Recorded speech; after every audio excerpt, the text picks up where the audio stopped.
Halo teman-teman, perkenalkan nama saya Cynthia Clara Ritulya.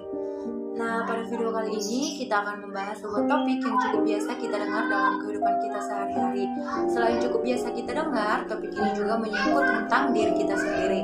Nah, pada hari ini kita akan membahas sebuah topik tentang Who am I? Siapa sih saya itu? Nah, sekarang kita akan membahas sedikit ulasan tentang Who am I.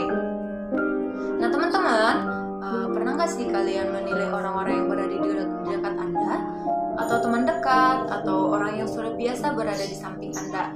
Nah, tentunya kalian sudah bisa kan menilai orang itu bagaimana? Apakah dia periang? Apakah dia ramah? Apakah dia pemarah?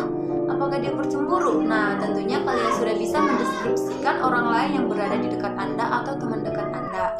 Nah, jika kalian sudah bisa mendeskripsikan orang lain, sekarang sebaliknya, apakah kalian sudah bisa menilai diri Anda sendiri? Apakah kalian sudah bisa mengenali diri kalian sendiri? Apakah kalian sudah bisa mengetahui apakah Anda itu orangnya baik? Apakah orangnya itu periang? Atau bagaimana? Nah, teman-teman, jika kalian masih belum bisa mendeskripsikan diri kalian, berarti kalian belum mengetahui apa makna dari kata who am I tadi. Pasti masih kebanyakan di antara kita yang mendeskripsikan diri kita itu tergantung pandangan orang lain terhadap kita. Misalnya kita akan mengatakan bahwa kita itu baik karena orang lain mengatakan kita baik. Orang lain mengatakan kita baik, maka kita akan menyampaikan ke orang lain itu bahwa kita baik. Itu masih persepsi dari orang lain atau masih pandangan orang lain. Mungkin mereka hanya melihat dari sekitar luarnya saja, tetapi belum tahu bagaimana di dalam atau dalam hati kita itu seperti apa, kepribadian kita itu seperti apa. Tentunya hal yang untuk mengetahui itu cuma kita sendiri, karena cuma kita yang tahu bagaimana kepribadian kita, bagaimana hati kita, dan bagaimana pikiran kita.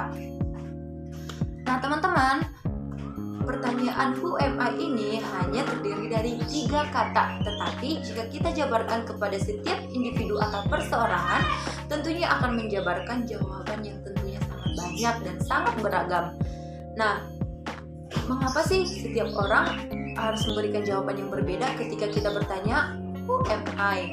Nah, karena setiap individu atau perseorangan itu akan memiliki sebuah konsep yang menggambarkan dirinya masing-masing atau yang sering disebut dengan self concept. Artinya sebuah konsep yang menggambarkan mengenai diri individu itu sendiri. Nah, tentunya setiap orang atau individu itu akan memberikan penjelasan atau pandangan yang berbeda-beda karena mereka akan menerapkan self-concept dalam hidup mereka. Nah, menurut pendapat pakar ahli yaitu Matt yang mengatakan bahwasanya konsep diri itu adalah sebagai perasaan, pandangan, dan penilaian individu mengenai dirinya yang didapat dari hasil interaksi dengan lingkungan sekitarnya. Nah, berarti konsep diri itu adalah cara pandang kita terhadap kita sendiri yang kita peroleh dari orang lain, seperti yang sudah saya katakan tadi. Jika orang lain mengatakan kita baik, maka kita juga akan menyampaikan kepada orang lain bahwa kita itu baik. Dan tergantung persepsi orang lain terhadap kita. Nah, di sini tentunya orang-orang mempunyai persepsi yang berbeda-beda terhadap orang-orang yang mereka temui. Jadi self-concept tiap manusia atau tiap individu itu berbeda-beda. Jadi kalau ditanya, lalu hubungan self-concept dengan pernyataan who am I itu apa? Nah, dengan adanya self-concept ini, kita bisa menyesuaikan pandangan orang lain terhadap kepribadian kita. Jika orang lain mengatakan kita baik, nah sekarang kita harus bisa membuktikan bahwa memang sebenarnya kita itu baik. Karena yang dapat menentukan bagaimana sifat baik buruk kita hanyalah diri kita sendiri. Orang lain tidak akan dapat mengukur bagaimana baik buruknya kita hanya dari luarnya saja. Tetapi mereka harus tahu bagaimana kepribadian di dalam diri kita itu sendiri. Untuk mencari jati diri kita sendiri, yaitu self-awareness atau kesadaran diri. Nah, kesadaran diri itu adalah keadaan seseorang yang tahu dan paham akan siapa dirinya sendiri. Dalam hal ini sudah jelas bahwasanya kita harus mengetahui, memahami, serta mengenali lebih dalam akan diri kita sendiri. Nah, tujuannya apa? Tujuannya agar kita mampu menilai atau mengevaluasi kemampuan, kelebihan maupun kekurangan yang ada pada diri kita. Sehingga kita harus bisa tahu batas-batasan yang mana yang seharusnya kita jaga dan kita jauhi. Nah, di sisi lain, self-awareness atau kesadaran diri ini berfungsi untuk menyadarkan diri kita sendiri terkait apa yang telah kita lakukan. Nah, teman-teman, kebanyakan di usia sekarang Tentunya kita sering juga lupa akan diri kita sendiri ketika kita lebih memprioritaskan kepentingan orang lain di atas kepentingan kita sendiri. Yang dimana kita lebih mementingkan kebahagiaan orang lain, kita lebih mementingkan kesenangan orang lain, sehingga kita lupa untuk membahagiakan diri kita sendiri. Kita selalu berusaha untuk membuat orang lain bahagia, tetapi kita tidak berusaha untuk membuat diri kita itu sendiri bahagia. Nah, di sini kita perlu menyadari diri kita sendiri.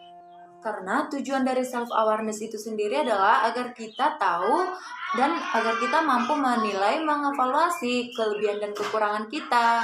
Dan kita harus sadar dan betul-betul tahu batasan-batasan yang harus kita jaga demi mencintai diri kita sendiri, demi menyayangi diri kita sendiri, seperti itu. Nah, jangan terlalu fokus untuk membahagiakan orang lain, sedangkan diri kita sendiri itu belum tentu bahagia. Jika tidak ada orang lain yang bisa membuat kita bahagia, lalu siapa yang akan membuat kita bahagia kalau bukan diri kita sendiri? Nah, oleh karena itu teman-teman, kita harus bisa menilai sejauh mana kemampuan kita, sejauh mana kelebihan kita, atau apa saja kekurangan kita.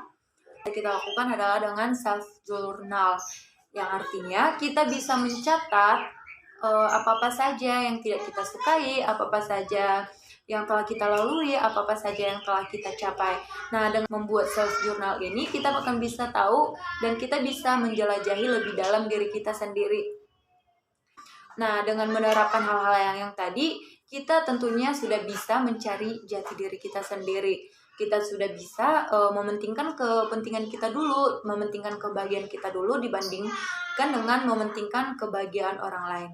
Karena mengenal diri sendiri itu bukan hanya sekedar tahu tentang bagaimana diri kita atau sebatas memahami diri kita sendiri, tetapi juga tentang bagaimana kita mengenal diri kita sendiri dan lebih menyadari, menerima, dan menghargai kelebihan dan kekurangan kita sendiri, serta bagaimana kita untuk memiliki keinginan untuk mengembangkan kemampuan diri kita itu menjadi lebih baik.